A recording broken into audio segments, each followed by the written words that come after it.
সরকার master নিয়োগ করছে না। তার জন্যই সরকারি স্কুলে ছেলেরা যাচ্ছে না। গার্জেন সেটা অ্যানালাইসিস করতে পেরেছে, অবজার্ভ করতে পেরেছে যে সত্যি আমার প্রাইমারি স্কুলে আমি যেদিন পড়েছি সেদিন 7খানা মাস্টার ছিল। আজকের ডেটে আমার ছেলেকে পাঠাচ্ছি, একটা মাস্টার আছে, সে কী করছে, এসআইআর ফর্ম নিয়ে ব্যস্ত, মিড ডে মিলের হিসাব নিয়ে ব্যস্ত।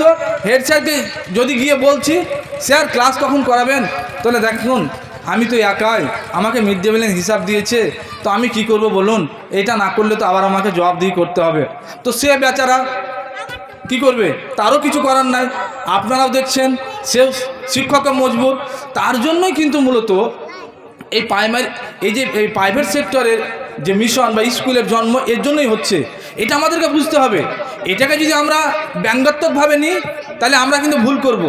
কারণ এটা হচ্ছে যে আপনার ছেলেকে বা আমার ছেলেকে সুশিক্ষিত করতে হবে, এটা একটা মানে গার্জেনের দায়িত্ব। আর এর আগের আমাদের ইমাম সাহেব বললেন, আমাদের শিক্ষক বললেন, ইকরা বিসমি রাব্বিকাল্লাযী খালাক ইনসান মিন আলাক, যে তুমি কি করো, শিক্ষা অর্জন করো, তুমি পড়ো কার নামে, যিনি তোমাকে সৃষ্টি করেছে, जिसने पूरा कायनात को बनाया, इसके बारे में स्टडी करो।